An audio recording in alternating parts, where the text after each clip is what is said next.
hitungan nama hari saja itu kan membuktikan bahwa hari itu adalah berbeda. Lah sekarang kata-katanya kabeh dino iku apik. Lah dampak dari semua ini setelah pernikahan tidak ada hari perhitungannya, hari kelahiran, tidak ada ibaratnya Sri Lungguh Dunyo Larapati sudah dibuang dan sebagainya. Generasi sekarang kasunatannya banyak sekali yang berani terhadap orang tua ya. Generasi sekarang itu yang namanya dikatain orang tua itu, kalau dulu saya lewat di depan orang tua, kalau orang tua itu melirik saja saya itu saya ketakutan. Artinya ini tanda bukti anak yang berbakti dan menghormati orang tua. Namun sekarang kelihatannya mencium tangan iya, namun kasunyatanya di belakang itu mainnya hura-hura ya. Ini kasunyatan. Dan yang lebih miris lagi, kepedulian sosial nyaris tidak ada. Orang yang mengatakan semua hari itu baik itu tidak bisa bertanggung jawab terhadap generasi Indonesia. Tapi ulo salam yo atur bagyo wisuka nusantara. Om wilayah jati nuguni ajat-ajati luluh Nusantara tapi uluk salam mulia.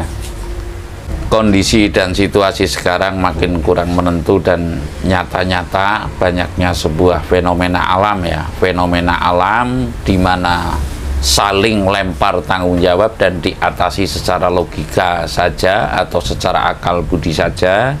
Itu kasunyatanya sudah real, artinya memang kenyataannya sekarang yang namanya corona semestinya corona ini nggak kelihatan, namun diatasi dengan cara-cara kelihatan yang saya maksud.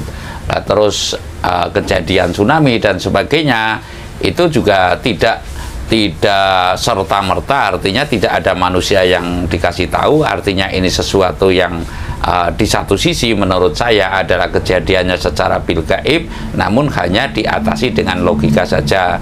Lalu kejadian angin puting beliung dan sebagainya, saya merana kepada sebuah kasunyatan kalau tempo dulu itu di setiap desa, di setiap kampung, di setiap dusun itu tentunya ada sesepuh. Sesepuh dalam artian sesepuh kejawen kalau istilah Jawa. Mungkin kalau istilah di suku Sasak mungkin ya sesepuh Sasak gitu loh, yang mengenali tata cara atau tradisi dan budaya, cara mengatasi secara mistik atau secara kegaiban hal-hal yang demikian. Lah sekarang kasunyatanya sudah tertinggalkan sama sekali. Artinya saya akan mengatakan orang yang mengetahui orang Indonesia mesti tahu Indonesia dong. Orang yang mengetahui kampung halamannya, tradisi, adat dan seninya sekarang nyaris tidak ada gunanya sama sekali. Ini mungkin pepatah mengatakan kalau orang kuno besok ing kala mangsane akeh kebobule mati setro. Artinya kebobule yang semestinya ada harganya ya kebo yang nyeleneh, kerbau yang nyeleneh, yang warnanya itu nyeleneh, itu ya kalau kebobule kan merah, kerbau pada umumnya itu hitam ya. Lah artinya orang yang tahu, orang yang mengetahui, orang yang taruhlah emas pengetahuannya, mungkin penggalih itu ya isi hatinya, nuraninya, ketulusannya itu emas, itu tidak dianggap, namun kerbau-kerbau yang hitam saja yang dianggap ya. Yang saya maksud bahwasanya kalau kasunyatan sekarang orang kejawen atau orang kapitayan atau orang yang sungguh-sungguh dalam menekuni tradisi, adat, dan seni budaya Nusantara ini nyaris tersingkirkan, nyaris tidak ada ruang di tengah-tengah masyarakat. Sekali lagi, orang atau sesepuh yang betul-betul menekuni, tahu kampung halamannya, tahu tradisinya, tahu taruhlah cara mengatasi hal-hal ibaratnya sowok, sembur dan sebagainya kalau istilah Jawa gitu, sowok, sembur dan sebagainya, ini nyaris tidak ada ruang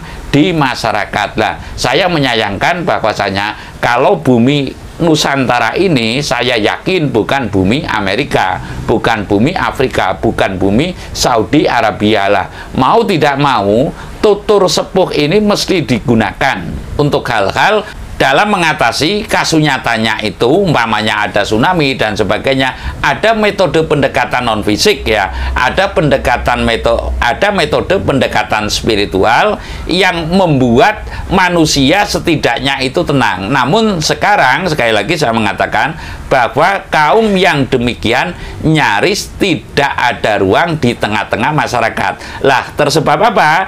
Tersebab karena pandangan yang menurut saya melebih-lebihkan atas budaya mancapraja. Saya tidak mengatakan agama ya, budaya mancapraja yang telah menghilas kasunyatanya ada tradisi seni bangsa Nusantara itu sendiri. Yang saya maksud sekarang sesepuh dan bini sepuh yang tahu betul atas kampung halamannya, atas adat tradisi seni, umpamanya yang saya maksud orang mau menikah biasanya itu mawa petang lan petung ya, biasanya itu dihitung harinya, biasanya dihitung hari kelahirannya, lalu nanti cara pernikahannya itu pada hari apa dan sebagainya itu ditentukan oleh para sepuh, atau saya mengatakan sesepuh Jawa ya, sesepuh yang mengetahui etang-etung Jawa. Dan sekarang sudah dibantah karena semua hari banyak yang mengatakan sama, semua hari itu baik. Lah, buat apa adanya hitungan hari Minggu, Senin, Selasa, Rebo sampai dengan Kliwon, Manis, Pahing dan sebagainya? Ini sudah tidak ada gunanya. Artinya hitungan nama hari saja itu kan membuktikan bahwa hari itu adalah berbeda. Lah, sekarang kata-katanya kabeh dino iku apik. Dampak dari semua ini, setelah pernikahan itu tidak ada hari perhitungannya, hari kelahiran, tidak ada ibaratnya Sri Lungguh Dunyo Larapati sudah dibuang dan sebagainya. Generasi sekarang kasunyatannya banyak sekali yang berani terhadap orang tua ya.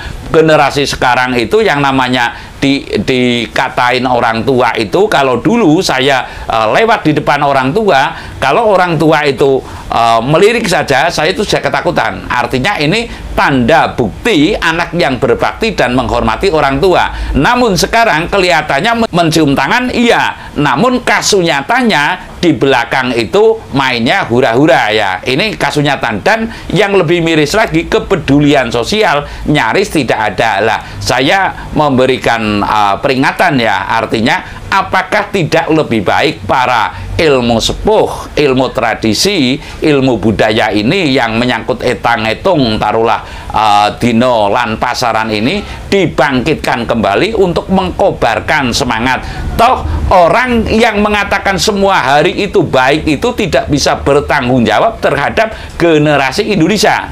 Kasunyatanya, mohon maaf, para ustadz lah taruhlah, kalau yang sering mengatakan, ya tidak semua ustadz mengatakan semua hari itu baik. Saya melihat sendiri umpamanya Nyai Blorong itu taruhlah yang namanya besanan dengan Nyai Blorong putranya berapa, kok setiap bulan Suro itu banyak banget menikahkan, umpamanya itu kan ada, kalau nggak keliru Gus Mitfah itu mengatakan demikian. Ini menurut saya kata-kata yang sembrono, padahal dia lahir di bumi Jawa, dia besar di bumi Jawa. Mengapa kalian itu meninggikan leluhur yang non Jawa? Saya tidak mengatakan Saudi Arabia ya, namun kenapa kamu meninggikan leluhur Jawa? Dan bahkan yang miris lagi, sekarang itu tidak ada ruang di masyarakat kaum sepuh ini ya. Kaum sepuh ini tidak ada ruang di masyarakat, sehingga seolah-olah manakala dia tidak mengharap-harap pemberian dari umat, taruhlah sesepuh ini kan nggak punya umat,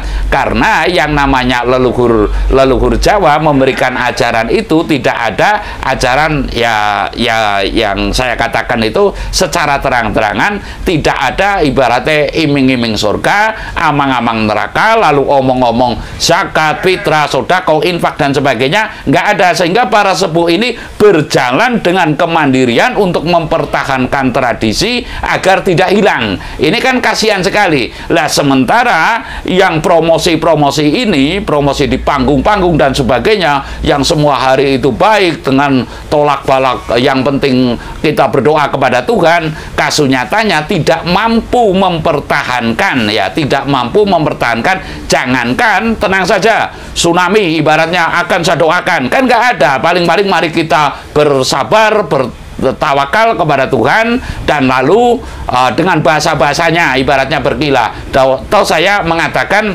kasunyatanya ini adalah kasunyatan yang saya maksud. Ini adalah kasunyatan. Jadi saya memberikan sebuah peringatan bahwa seyogianya para sesepuh Jawa ini dibangkitkan kembali ya, atau sesepuh Batak umpamanya, atau sesepuh Nusantara intinya dibangkitkan kembali untuk menghidupkan tradisi dan adatnya atau budayanya, tradisi adatnya itu dikembalikan lagi, sehingga setidaknya bisa memberikan kasunyatan yang tenang seperti Indonesia tempo dulu bisa guyub rukun mewujudkan kemerdekaan ya.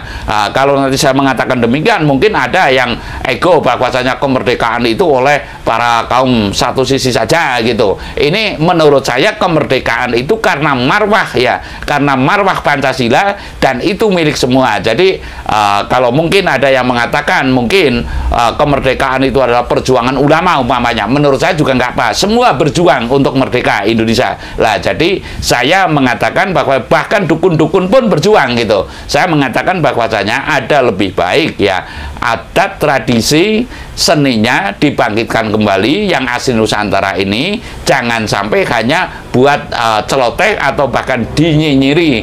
Toh sekarang kasunyatanya tidak ada satupun yang berani ngungal ke dodo atas bencana-bencana yang demikian. Mohon maaf, atas tidak menghormati dan tidak berbaktinya anak cucu ini, siapa yang bertanggung jawab? Jadi pada prinsipnya ada istilah kebo bule mati setro. Sekarang orang sesepuh Nusantara ini, baik yang dari suku Sasak, suku Jawa, suku Batak dan sebagainya, niscaya hanya buat celoteh atau buat cemoohan, sementara yang lain promosi pemahaman dari mancanegara ini dia mendapat, mohon maaf, di mana-mana dihormati, dan berkatnya itu tentu ada, kalau istilah itu ya amplopnya lah. Sementara kaum yang mempertahankan adat tradisi ini ya nyaris mati begitu ya, hanya dia melaksanakan kewajiban karena panggilan jiwa tetap mempertahankan nilai-nilai adat dan tradisi Nusantaranya. Saya memberikan rujukan dalam kali ini, mari kita bangkitkan kembali kaum yang mempertahankan tradisi ini, berikan ruang sehingga dia bisa ikut andil dalam toto titik katentremane Nuswantara. Sarana demikian. Terima kasih.